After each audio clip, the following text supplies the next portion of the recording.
예, 오늘의 모닝 브리핑 시작하겠습니다. 일단 주말에 있었던 일들은 미국의 PPI가 예상치를 상회했고, 그다음에 은행주들 실적은 잘 나왔습니다. 그런데 트럼프 전 대통령에 대한 피격 사건이 발생이 돼서 금리하고 증시에 좀 변수가 될 가능성이 생겼죠. 이거 좀 간단하게 통계와 함께 살펴드릴 거고, 수급에서는 지난주 금요일에 외국인들이 주중 매수하다가 금요일에 대량 매도했거든요.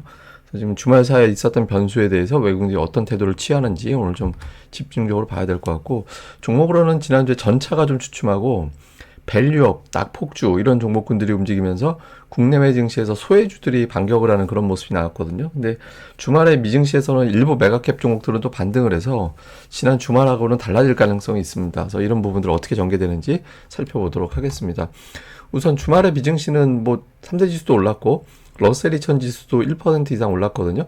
이거 그대로 넘어온다면 뭐 우리 증시에는 당연히 좋은 흐름이 될 거고, 지표도 뭐 PPI 생산자 물가 지수가 높게 나오긴 했지만 PPI 항목 중에서 PCE 지표, 그러니까 연준에서 제일 중요하게 본다라는 PCE 지표에 영향을 주는 항목들로 보면 괜찮다.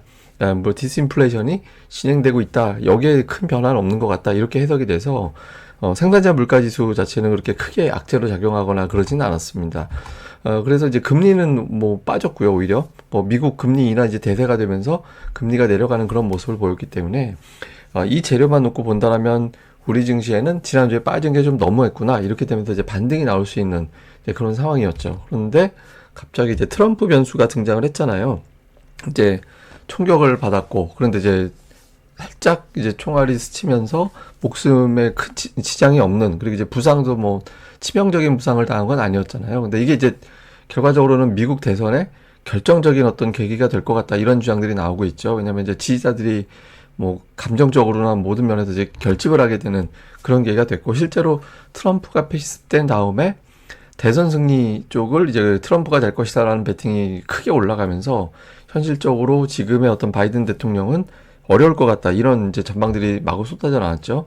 그리고 이제 머스크 같은 경우를 비롯해서 이제 주요 유명한 사람들이 트럼프를 지지한다, 이런 메시지들이 나오고 있거든요. 그래서 뭐 그 당장 오늘 밤에 테슬라가 어떻게 반응하는지도 주목해 봐야 될 것 같아요. 그러니까 트럼프 관련주로 또 반응을 하는지. 그래서 요런 어떤 이슈가 있었죠. 그래서 지금 베팅만 놓고 보면 트럼프가 된다라는 게 65%까지 올라갔고, 바이든이 될 것이다라는 거는 뭐 16%. 근데 어쨌든 해리스는 완전히 이제 수면 아래로 내려가 버렸고, 그래서 어쨌든 트럼프가 될 가능성이 높구나, 이렇게 이제 분석이 돼 버렸잖아요. 그래서 주요 분석가들 대체로 보면 물가는 좀 올라갈 수도 있을 것 같다. 왜냐면 임금이 상대적으로 싼 이민자들이 이제 노동력을 공급해서 이제 임금 상승률이 줄어들고 있었는데, 트럼프가 또 이민자에 대해서는 좀 반대하는 그런 정책이 있잖아요. 그렇게 되면 임금 상승률이 높아지면서 인플레이션이 자극이 될 수 있다, 이제 이런 주장도 있고, 한편으로는 트럼프 정책 자체가 더 친시장적이기 때문에 감세를 해준다든가 이런 거 있잖아요. 그래서 기업들 이익이 늘어나는 계기가 될 거다,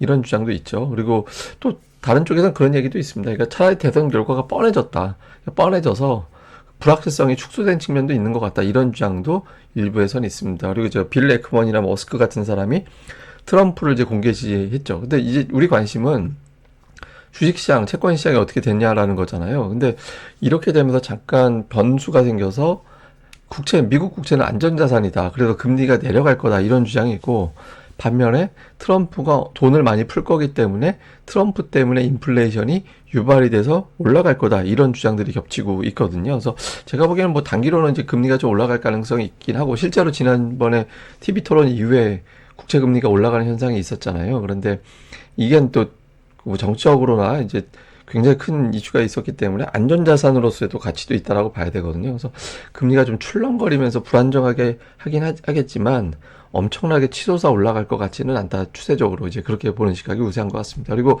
레이건 대통령, 이게 똑같은 사례는 없어서 굳이 갖다 붙이자면, 레이건 대통령이 피격을 당했었죠. 테러 당해서. 그때 이제 당일은 이제 좀 빠지다가 증시가 중단돼 버렸고, 다음 날에는 증시가 1% 올라가고 국채 금리는 이제 9bp 빠지는 모습이 나타났거든요. 근데 그 이후로 주식시장이 이렇게 좋지는 않았어요, 그때 당시에. 예, 저때가 이제 레이건 대통령이 피격됐던 1981년 3월 30일인데, 그 이후에 이제 이건 월간 차트, 월봉 차트식으로 생각하고 보시면 됩니다. 그러니까 주식시장이, 근데 그 전에 이미 좀 빠지고 있었던 상황이어서 피크 치고 이제 내려가던 시기였거든요. 근데 어쨌든 공교롭게도 4월 이후에 주식시장이 또 빠지는 그런 현상이 나타나긴 했었거든요. 그래서 뭐 이걸 토대로 뭐 좀 시장에서는 혹시나 하는 거죠. 근데 이제 트럼프가 현직 대통령도 아니고 임기 기간 중에 뭐 이렇게 문제가 되고 그런 것도 아니었기 때문에 그때하고 이제 비교하기는 어려운데, 이제 비슷한 굳이 사례를 따져보자면 저 때가 있었다, 이 정도로 보면 될 것 같습니다. 자, 우리 증시에서는 종목들이 6월 정도 지나면서부터 좀 갈리기 시작합니다. 그러니까 예를 들어서 뭐 증권 업종, 그러니까 이런 종목군들이 밸류업 이슈를 타고 쭉 올라가면서 상대적으로 강했고, 의약품이 또 은근히 최근 들어서 제약주 의약품 이런 종목군들이 올라오고 있고, 삼성전자가 상당히 7월 초반 이후에 이제 승승장구하다가 이제 금요일에 쭉 빠졌잖아요.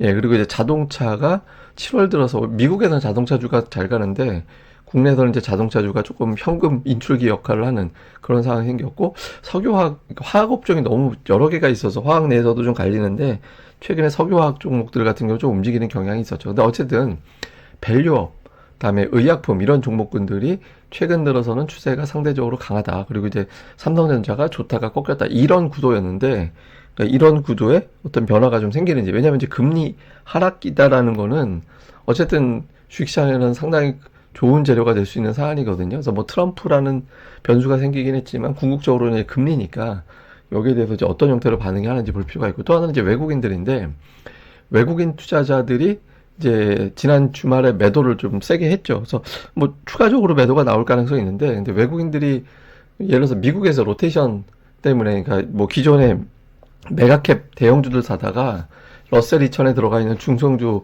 갈아타느라고 매도가 많이 나왔다고 하는데, 그것 때문에 우리나라 삼성전자를 외국인들이 판다니까 여지껏 삼성전자를 압도적으로 매수해놓고 여기서부터 매도해가지고 자기네들 수익률을 거꾸로 트린다, 이렇게 보기는 어렵거든요. 그러니까 삼성전자가 추세적으로 계속 올라왔던 상태라서 거기에 대한 어떤 빌미, 그리고 미국 시장하고 맞춰서 가는 일부 운용사들의 매도 이런 것들이 겹쳐서 빠지긴 했을 건데, 뭐 그거 이상 어떤 뭐 추세가 뭐 외국인들이 완전히 매도로 돌아서긴다 이렇게 보기는 어려울 것 같습니다. 그래서 외국인들은 좀 괜찮을 것 같은데, 다만 이제 선물이 조금 애매해요. 그러니까 선물이 추가적으로 매수할 여력이 그렇게 많아 보이지는 않아서, 근데 만약에 이게 이제 작정하고 나쁜 맘 먹고 때려버리면은 뭐 조금 심각하게 가면 한 200포인트도 마이너스 만들어 버릴 수 있을 힘으로 바뀔 수도 있거든요. 그래서 뭐 지금 선물이 조금 걸리긴 하지만 그냥 치고받고 정도 하면서 완만하게 이제 물량 소화하는 정도로 진행이 돼주고, 특히 외국인들의 삼성전자를 다시 이제 매수를 잡아주면 시장은 조금 공방벌이, 2900 앞두고 좀 공방벌이다가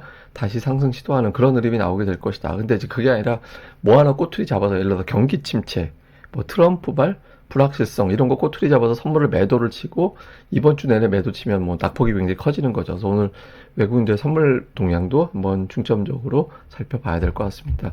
자, 시장을 좀 요약해서 보면 트럼프라는 어떤 돌발 변수가 등장을 했죠. 그래서 환율을 같이 봐야 되는데, 일단 1380원 위로 올라설 가능성이 생겼지만 어쨌든 그 이하, 그러니까 1380원부터 1400원 구간을 우리 시장에서 되게 싫어하는 환율 구간이거든요. 그래서 그 선에서 요 일정이 음봉으로 바뀌는지, 그 다음에 주말에 미증시에서는 메가캡 종목군들이 일부 반등을 했거든요. 그래서 메가캡이 급락하면서 이제 우리나라 뭐 삼성전자 이런 종들이 큰 폭으로 빠졌잖아요. 근데 일단 이런 현상에서 오늘 삼성전자가 좀 막아낼 수 있는지, 특히 구만전자에 대한 어떤 단순한 저항이냐 아니면 이걸로 게임 오버냐. 근데 제가 보기에는 뭐 삼성전자 그렇게까지 사놓고 뭐 이런 이슈 가지고 돌아선다 이렇게 보기는 어려워서 단기적인 매물 소화라는 쪽에 조금 더 힘이 실리긴 하거든요. 근데 어쨌든 결과적으로 보는 게 중요하니까 어떻게 돌아가는지 봐야 될 것 같습니다. 그리고 시장에서는 금리에 민감하게 반응한, 예를 들어서 뭐 건설주가 최근에 강했잖아요. 그래서 금리 민감주 쪽과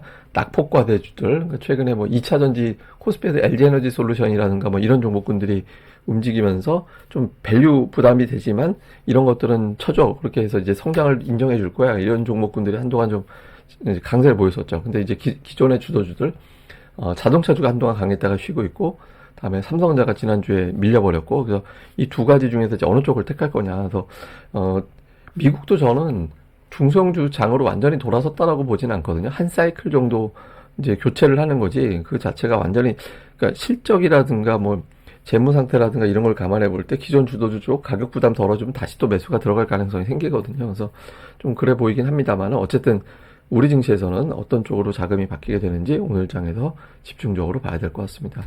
그 다음에 이거는 뭐냐면, 그 트럼프 재임 기간 동안에 증시 상승률을 제가 다 뽑아봤거든요. 그래서 뭐 코스피, 코스닥이 다 50%대 올라가고 나스닥은 뭐 140% 올라가고 이제 이렇게 하는데, 다만 우리가 좀 안 좋은 기억이 있는 게 뭐가 있냐면 그 2018년도 저 때 우리 시장이 부진했고 2018년, 2019년 저 두 해 동안에 글로벌 증시에서 제일 부진했던 나라 중에 하나가 우리나라였어요. 예, 저 때 이제 미중 간의 무역 갈등이 극에 달하면서 우리가 이제 이러지도 못하고 저러지도 못하고 이제 그런 상황이 연출이 돼버렸잖아요. 그래서 그때 우리 증시가 상당히 한 해 고전해서 그렇지 트럼프 재임 기간 자체는 주식시장은 상당히 좀 강했었습니다. 그때 당시 돌이켜보면. 그러니까 이 사람이 친시장 정책을 펼친다. 다만 이제 어떤 목적이 됐든 중국하고 외교적인 갈등이라든가 이런 걸 조장을 해가지고 그때 이제 굉장히 좀 시장이 흔들렸기 때문에 이 기억이 우리는 이제 트럼프가 되면 좀 골치 아파져, 이런 인식. 그리고 뭐 미국 기업들만 막 밀어내기 위해서 이제 여러 가지 어떤 이슈를 쏟아내는 것에 대한 걱정이 있었지만 정작 저 기간에 글로벌 증시는 강했었습니다. 물론 이제 트럼프 때문에 올라갔다라고 하는 건 아니지만 트럼프 때문에 하락한 건 2018년 한 해밖에 없었다. 그래서 이제 뭐 좀 뭐 너무 막 공포스럽다, 이상하다라기보다는 그냥 좀 어떤 이제 그때 닥쳐봐야 되는 거니까 단정적으로 트럼프 되면 무조건 나쁜 거 뭐 이런 걸로 이제 볼 필요는 없고 이제 돌아가는 공약이라든가 이런 것들을 계속 좀 살펴보는 게 현실적일 것 같습니다. 예, 자세한 건 제가 또 다음 방송에서 내용을 정리해 드리도록 하겠습니다. 이 방송 구독하기, 예, 그리고 좋아요까지 꼭 좀 부탁드립니다. 감사합니다.